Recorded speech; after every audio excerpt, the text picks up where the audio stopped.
Hello and welcome to a Health Podyssey. I'm your host, Alan Weil.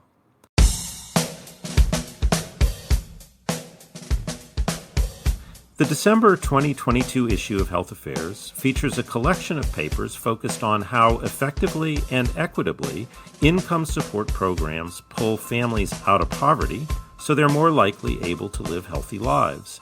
Programs such as the Earned Income Tax Credit and Temporary Assistance for Needy Families are supposed to do exactly that, but they don't always reach the people they're designed to serve, and there are long documented racial and ethnic disparities in who enrolls in them, and for some programs, how they're treated when they enroll. Now, tens of millions of Americans are affected by these critical programs, so their proper functioning is essential to achieving the goal of health equity. How effective are income support programs in providing people with the foundation of good health? And what should we do to make them better? Those are the topics of today's episode of A Health Podyssey. I'm here with Jennifer Nandu, Managing Director at the Robert Wood Johnson Foundation of the Healthy Children and Families Program. Ms. Nandu and co-authors published an overview paper in the December 2022 issue of Health Affairs describing the relationship between income and health and examining how key federal income support policies relate to positive health outcomes. Reviewing the evidence, they found that income and health are positively associated, but that factors like race, ethnicity, and geography affect access to income supports, thereby contributing to health disparities. We'll discuss these findings and their implications in today's episode. Ms. Nandu, welcome to the program. Thank you, Alan. It's so great to be here and to talk to you about this today.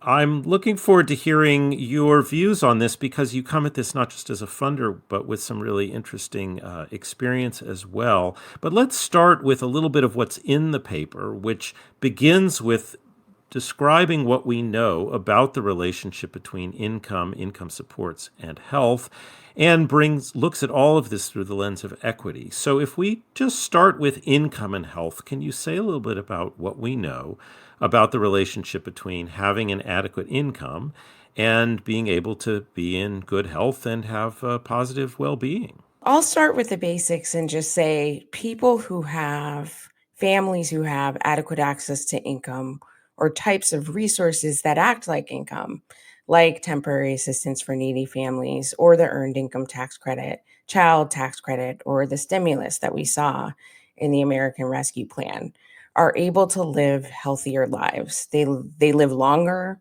they're more likely to gain access to opportunities, and so their lives can be more fulfilling.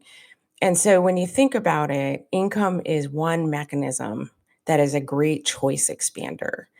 It's about where you live. It's about the social capital you can access, what schools your children will attend, or even as something as simple as whether you can take breaks and rest.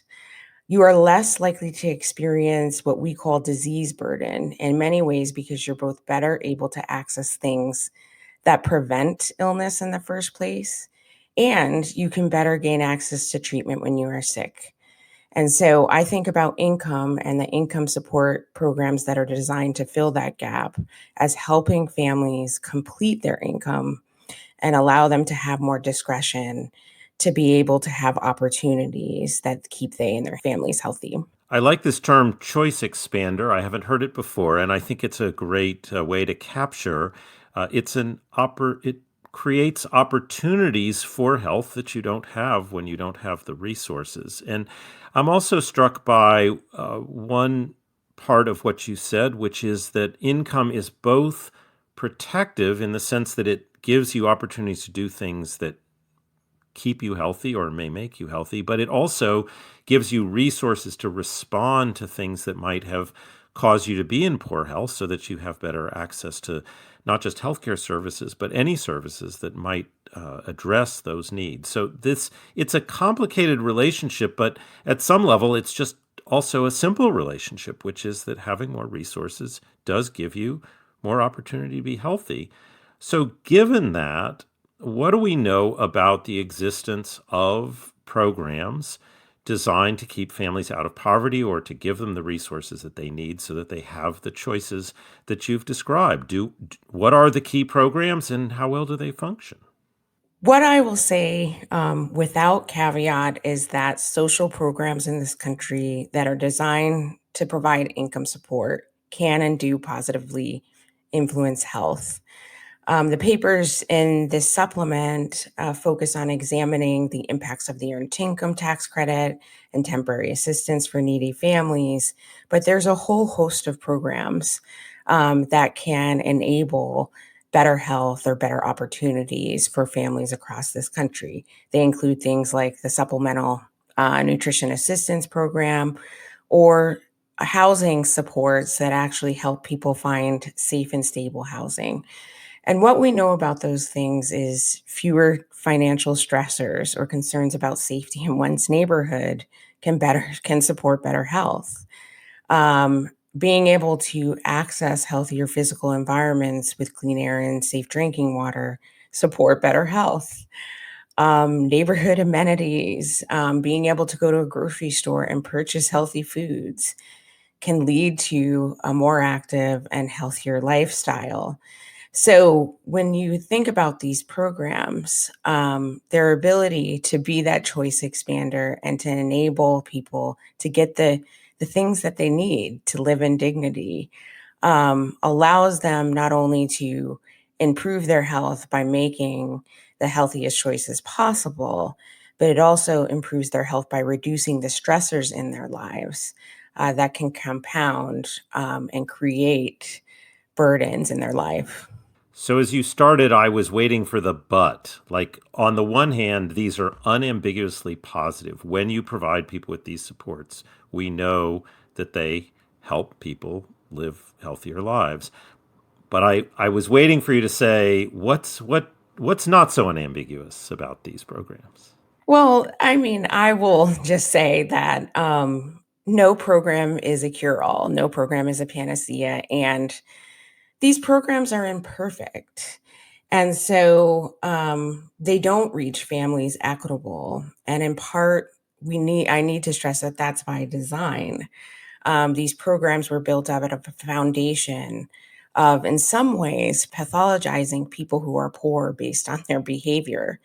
And so there are often deep challenges and restrictions in these programs that means they stand in the way of people getting the things that they need.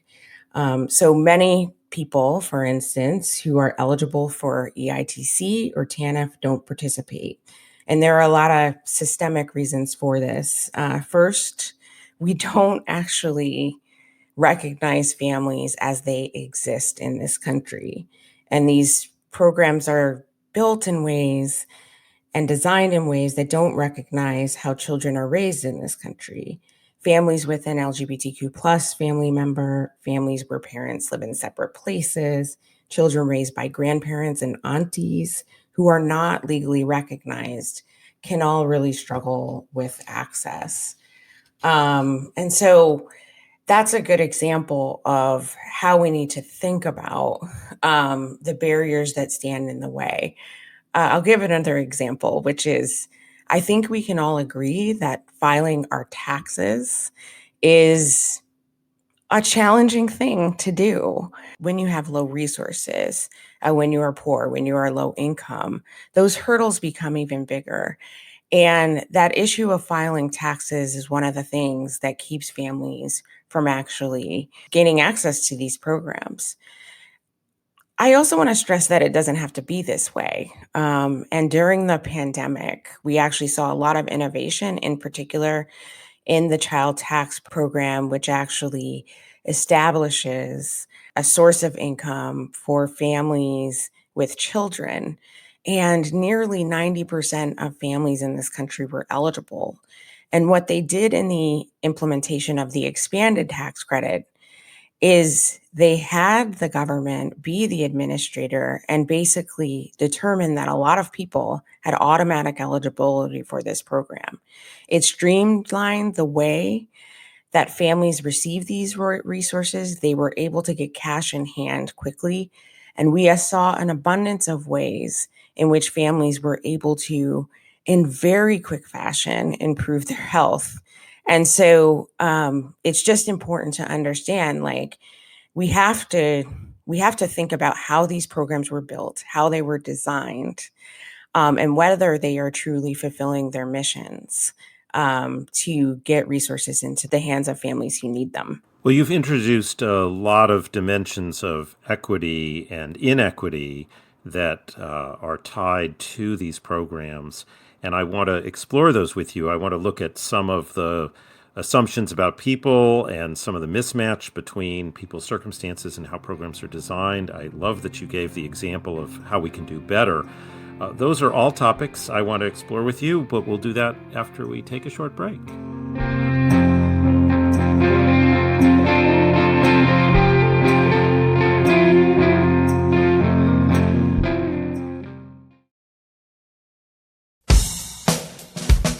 And we're back. I'm speaking with Jennifer Nandu about economic well-being and health. Before the break, we were discussing the variety of programs that exist to provide income and income-like supports to low-income families.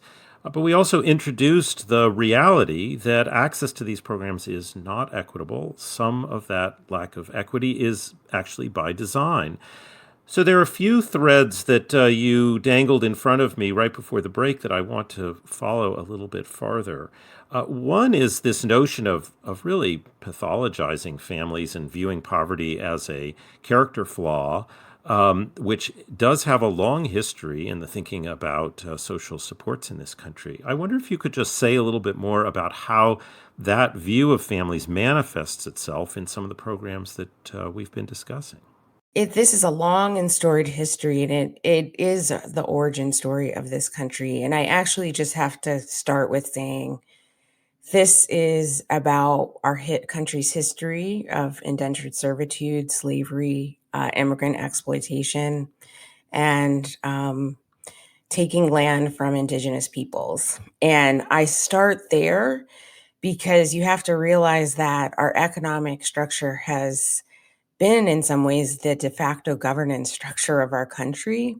And what it's meant is we put far too much emphasis on the production of people instead of the vital role that people in this country play. And so programs, in many ways, are designed not to recognize families as they are, and designed to break them apart. I'll give you a couple of examples of that. One is that there's a very narrow and inaccurate definition of families that's codified in the tax code.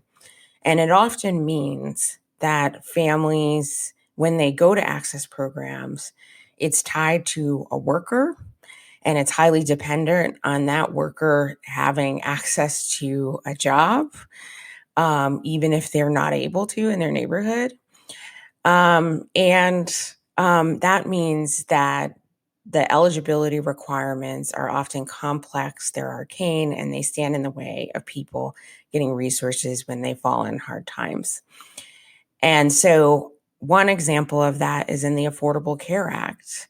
Health insurance follows an individual and not a family.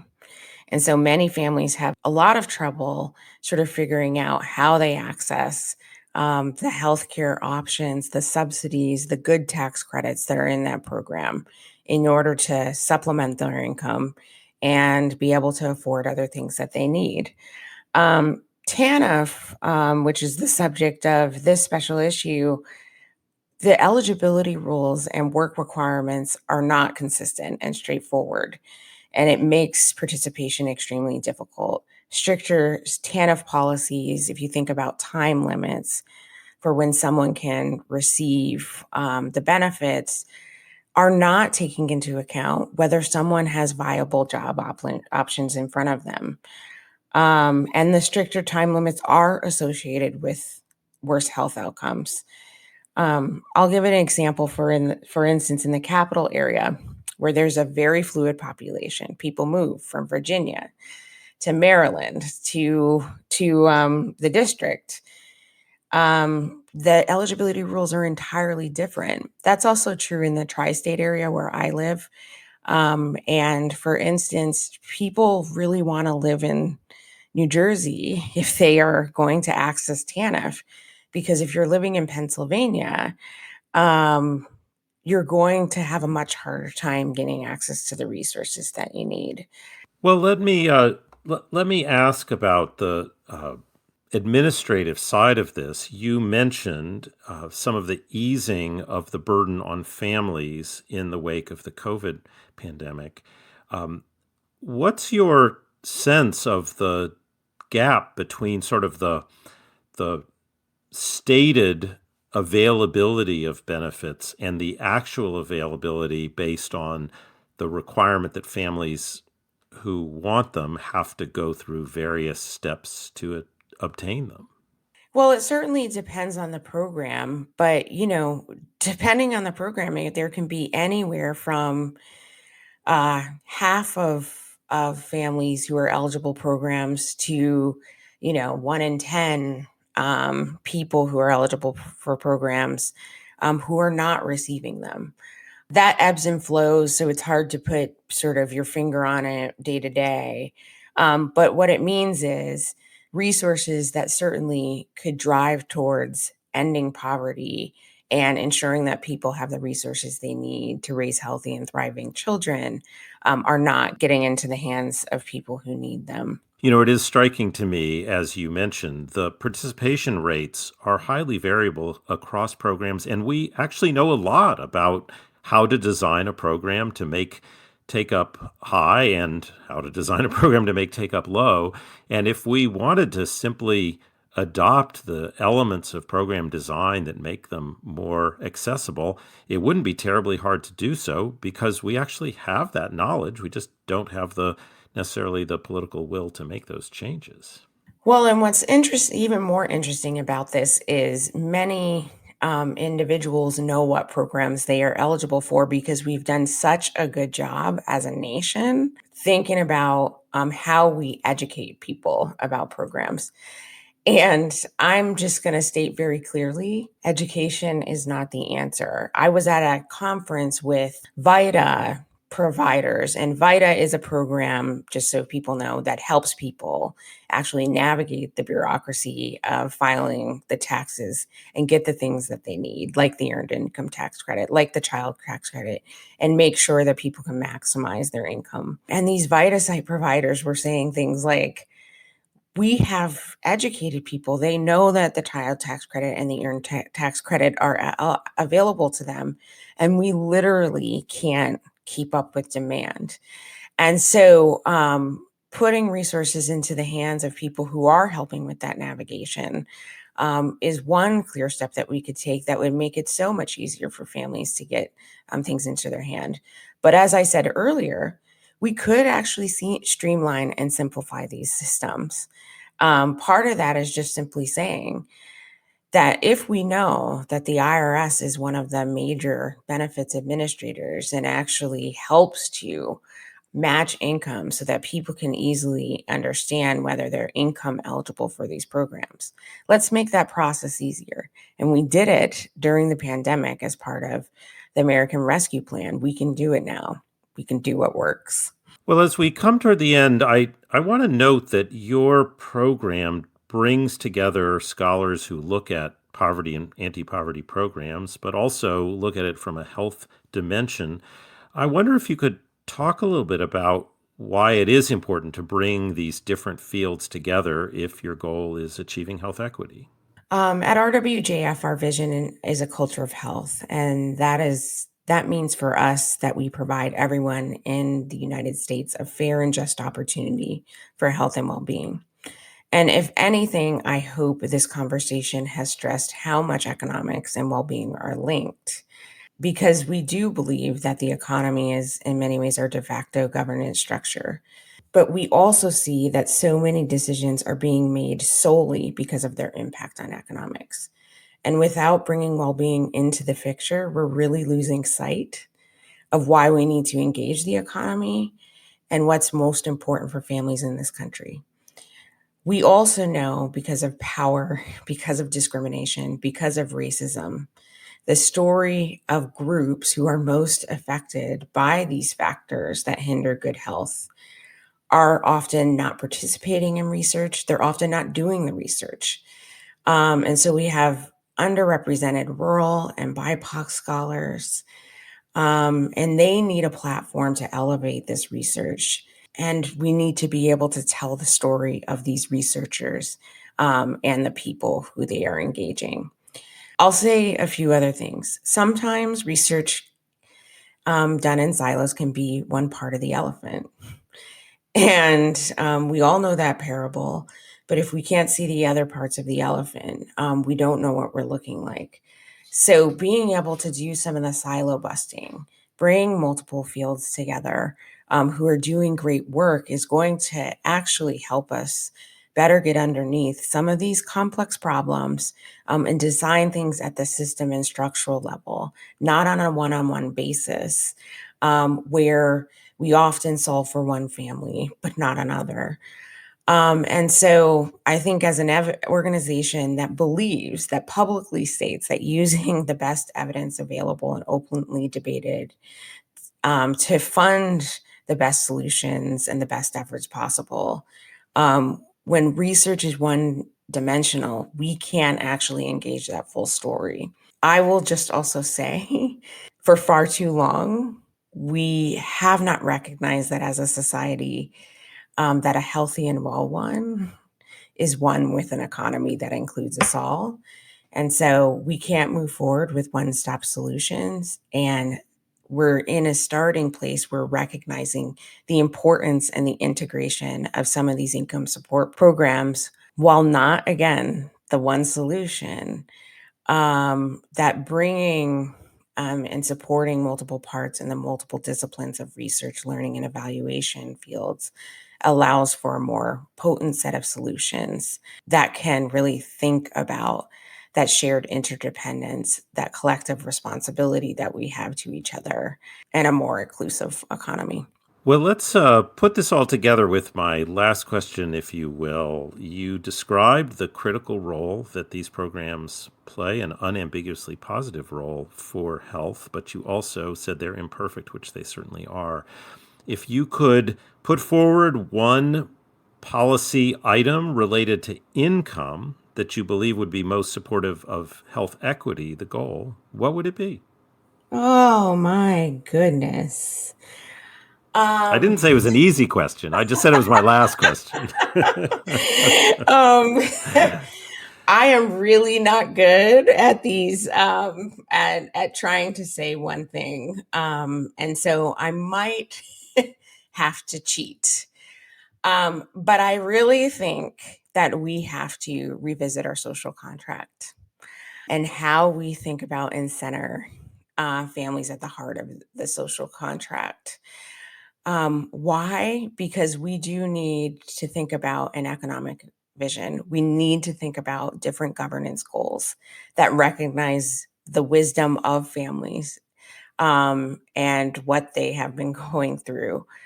And we certainly need to think about our collective responsibility to each other and the great saying that we all win and we all win. So that's a pretty comprehensive solution that's going to take time. And certainly at RWJF, we believe that it's going to be generations before we can achieve all that. But as I look to what's promising in the field now, there's a set of programs and innovations that are coming to the fore that actually really recognize that we should just stop putting barriers in the way of families getting adequate income, and that we need to shift from production. And I'll name two because I can't name one. One is the baby bonds programs that are starting to surface around places in the country. And you should look to places like Connecticut, which have started to pass, though haven't fully implemented, that say dignity is a birthright. And we're going to invest in each child in order to ensure that everyone has an opportunity for prosperity. We need more policies like that. The second is in looking at the stimulus and how it was distributed to families, it was guaranteed income. It was income that said everyone should have a baseline that allows them to get the basics. And so we should start looking at those policies, the active ingredients of those policies, and the values that they uphold, in order to say what other programs should look like in order to create the most support that actually impacts all of us. Well, I think you did a fine job answering that last question, even though maybe it felt like I was throwing you something too hard to tackle. Ms. Nandu, thank you so much for explaining the state of play here with respect to these programs, for providing an alternative vision relative to where we are to where we need to be, for being a co-author on the overview paper in our issue, and today for being my guest on a Health Podyssey. Thank you so much for joining me.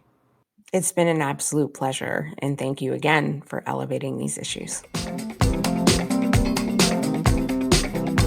Thanks for listening. If you enjoyed today's episode, I hope you'll tell a friend about a Health Podyssey.